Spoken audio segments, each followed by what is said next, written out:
Okay, so the poorest man in the world. Yeah, I'm not even sure what that means. Here's what I do know. Well, at least what Google told me I need to know. The World Bank categorizes the poorest people in the world as extremely impoverished. This is defined as people making less than $2.15 per day. That's not even enough to buy a cup of coffee from Starbucks. It is estimated that there are nearly 700 million people in the world living at the extreme level of poverty. To find which person is the poorest of the poor would be, well, it's impossible. So I found the next best thing. This is Nasiru. He has spent the majority of his life as a poor Nigerian village boy. He's the poorest man in the world that I know. And I took him on the trip of a lifetime to the island paradise of Mauritius.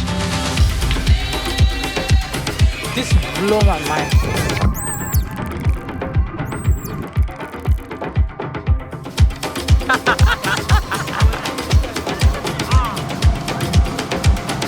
Too dangerous, man. Located in the Indian Ocean, the island of Mauritius is about 4,000 miles east of Nasiru's home in Nigeria. And joining us on the trip is Nasiru's wife Fatima and my wife Jamie. So you've never seen the ocean before in your life? No. This is my first time. Have you ever seen it either? Life. Not in real life. Okay, you've seen it in pictures. Yeah. In pictures and in movies. Yeah. Are you ready to see it for your first time ever? Yes. Do you want to touch the water Yeah. and the sand? Yeah. I first met Nasiru back in 2021 while working on a project in Nigeria. And like most Nigerians, Nasiru has never once stepped foot outside of his home country. Obviously, this is because he's extremely poor. The average homeless panhandler in the US still earns 100 times more than what he makes today. And growing up in his village, his family was even poorer, which he will explain more about later. But having never seen what life is like in the developed world means these two are like little children that have yet to experience all the world has to offer. You ever have bacon before? No. Is it meat or what? You ever have cheese before? No. I don't even know what this is. What's this? You've never had pizza before. No. I don't even know how it tastes. I don't know how to describe it. It's not nice. It's not nice. It's not. After first meeting Nasiru, I knew I wanted to try something different with him that I would normally never do. I wondered, what would the impact be on a man if I took him from his extremely impoverished life in one of the most dangerous countries in the world to one of the most amazing countries on earth? Would this exposure wreck his life or change it for the better? Could I even get a Nigerian into another country? I guess there was only one way to find out. Turns out, it's nearly impossible to get a Nigerian into another country. 5 rejections and 12 months of persistence later, and we had finally arrived in a country that would actually let a Nigerian in. How does it feel to not be rejected by a country? Hey, for the first time, they put the stamp and I'm good to go. From this point forward, whatever these two wanted to do, we did. Nothing was off limits. From our beachfront suite at a luxury resort, a private boating adventure, swimming with turtles, rays, and dolphins, the most amazing fresh seafood I've ever had, incredible dinners each night, waterfalls, quad and UTV rides, teaching Fatima to ride a bike for the first time, massages, swimming pools, hot tubs. There was so much for them to experience.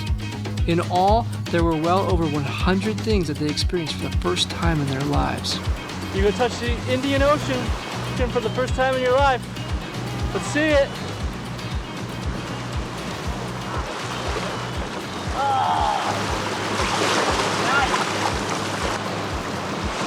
I don't know what that is. I think this is also crab.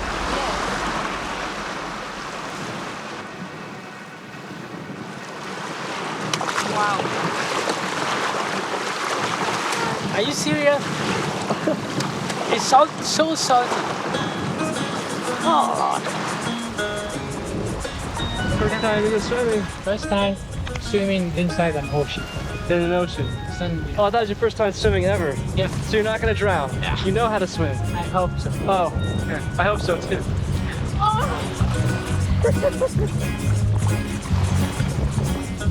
I thought you knew how to swim. That's not swimming. Hey, I don't know how to swim. Yeah, I don't think you do. I'm watching you do it. Oh, Jamie, our kids are growing up. How's the water? How does it feel to swim in the ocean? Salty.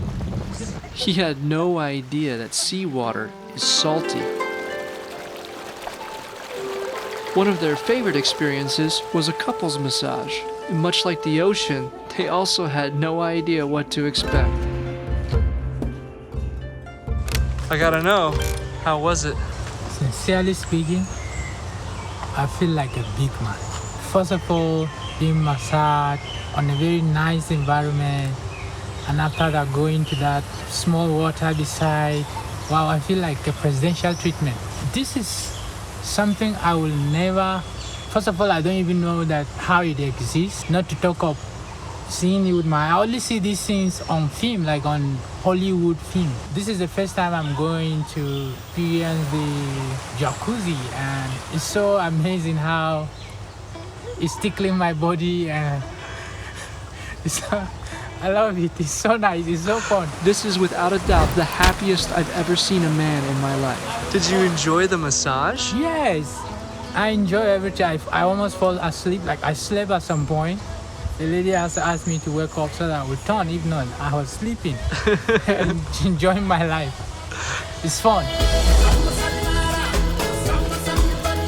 Top of the mountain, on top of the wall. It became pretty clear on the trip that Nasiru was very much in awe of the mountains he was seeing around the island. Lord of my. And it was for a good reason, as he had never seen a mountain before in his life. So it only made sense that a guy who has never seen a mountain needs to climb a mountain. And what better mountain to climb than Mauritius's most famous one? Located on the southwestern portion of the island, Le Mon rises about 1,800 feet above the sea. For me, this is my first time of hiking.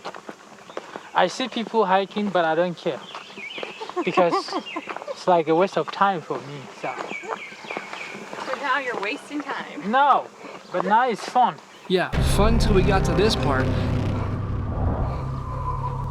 Fun. No one has time for leisure activities when you're struggling to survive every day. Yeah, right? that's the point. Yeah. I am just busy thinking about what to eat, how to get money, and survive. So I don't have time for hiking. Growing up, Nasiru's entire family of 16 survived on just 17 cents per day. And that was on a good day, when they actually had money.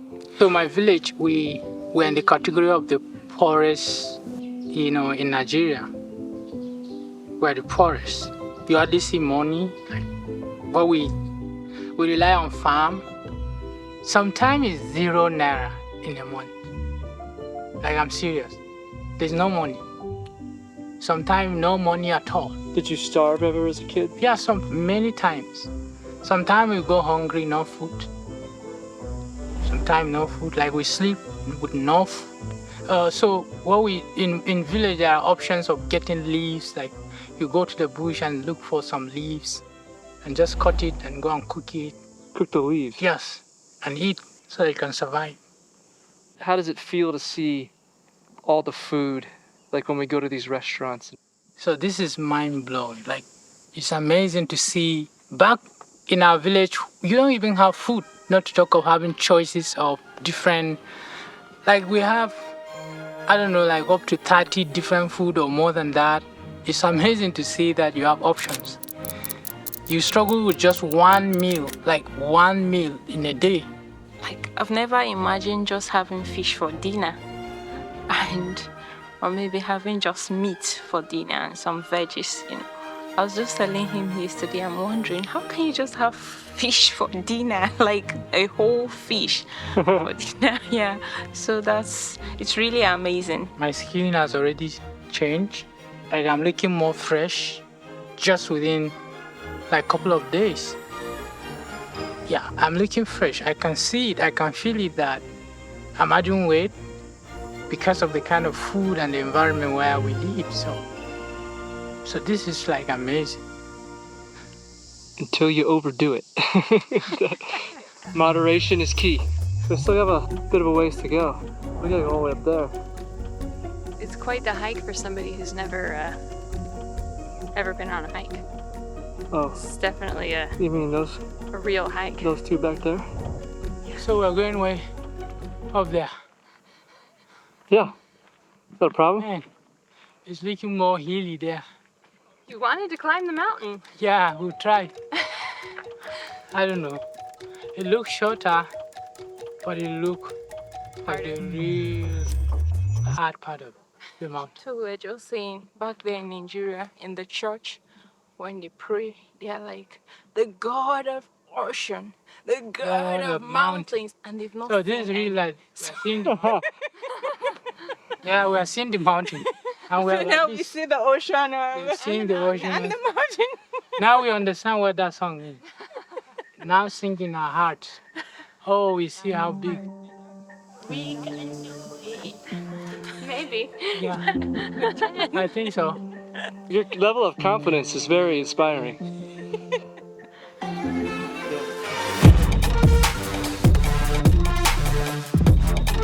It's getting pretty steep now.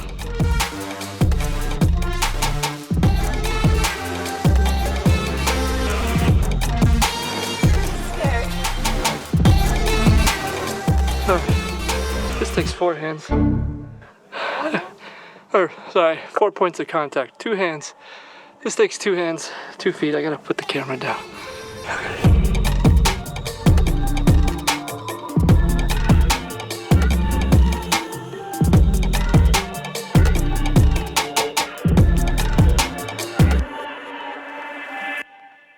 Almost there. Made it. Well, almost. We are here, and we need to still climb up to here. You good? Yeah, okay. Well, when Nasiru is not pretending he's having a good time, he's actually an award-winning journalist and aspiring documentary filmmaker. However, he still only makes about $2.70 per day to support his family of 3. This slightly higher level of poverty, although significantly better than his childhood village life, is still not ideal. And it is definitely not enough to afford the many modern conveniences that he is experiencing here in Mauritius. What about the toilets here? Oh wow! Here the toilets are amazing because to flush it is fast. You just press it within few seconds. It flushes, and before you know it, within few seconds again it's filled up. So it's amazing.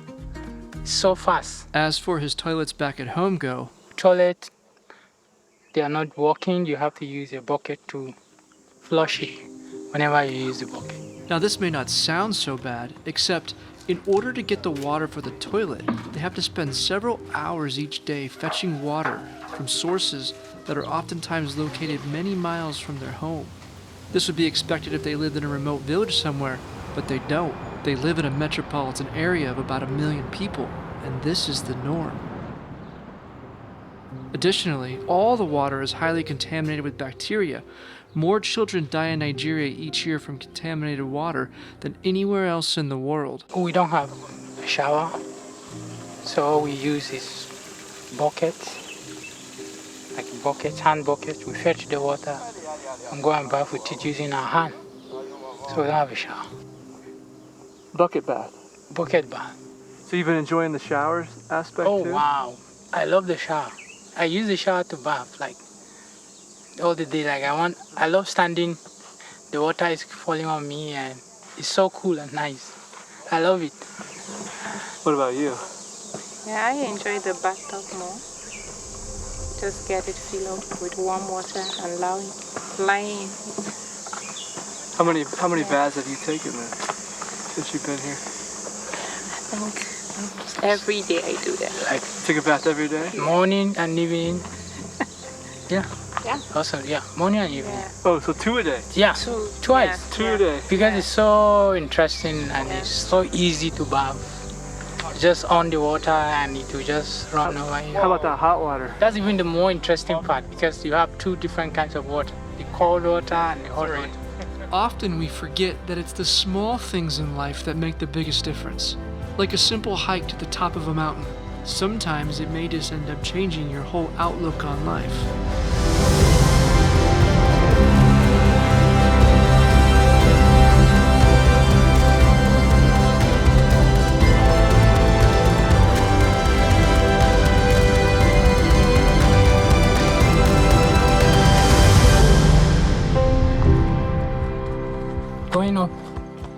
going up this mountain reminded me of the fact that everything is possible in life.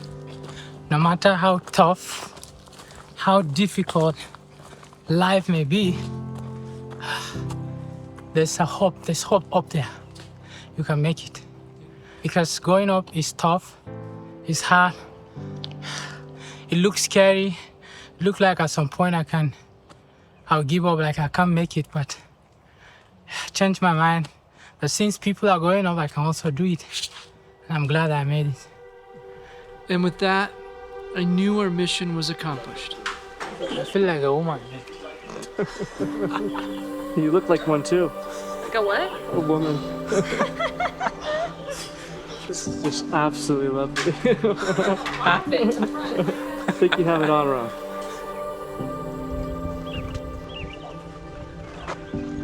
It's good. Yeah? Very good to drive on top of the wall, going up. It's, like on top of one big mountain, going across the sky. It's quite a pretty nice, something for relaxing. Forgetting all the trouble of the world. Is this for taking a nap? When you wake up, all the troubles are still there. We took this journey hoping to change 2 lives for the better. It was our desire that by exposing them to a world that they had never seen, that they would receive the confidence they needed to continue enduring their suffering. Lord of mercy. It was our hope that they would then see their life of hardship not as an obstacle, but as an advantage. Amazing. This is amazing. Like, this blow my mind. Like, I've never seen something like this. I will never dreamt, even in my dream, think that there's a place like this. You understand? Like, I will never think of that in my wildest imagination. This is amazing.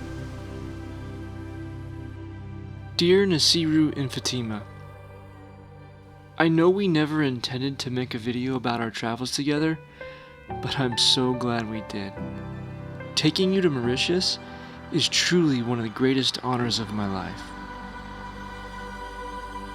Your life is beyond hard, yet it doesn't faze you. Your determination, generosity, and love for other people are what make you the most extraordinary people I've ever met. For all of eternity, thank you. I love you. Now I see why they don't trust poorest people like us traveling out. And because they feel that if we go, we'll not come back. There's so much beauty, so much nice places. Everything seems to be working here, but back there nothing is working. So everybody wants a better life. So, I mean, I'm not going to stay, but I'm saying now I see why. Yeah, it's tempting to stay. Yeah.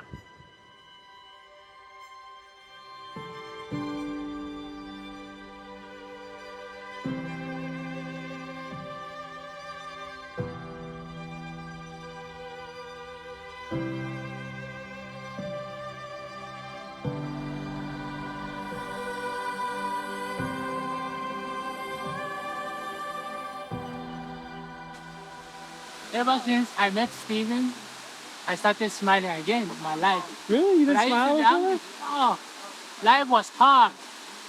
Not smiling. Really? Now, I'm excited because I met Steven. I'm here in Mauritius, enjoying the fun life. A fun life?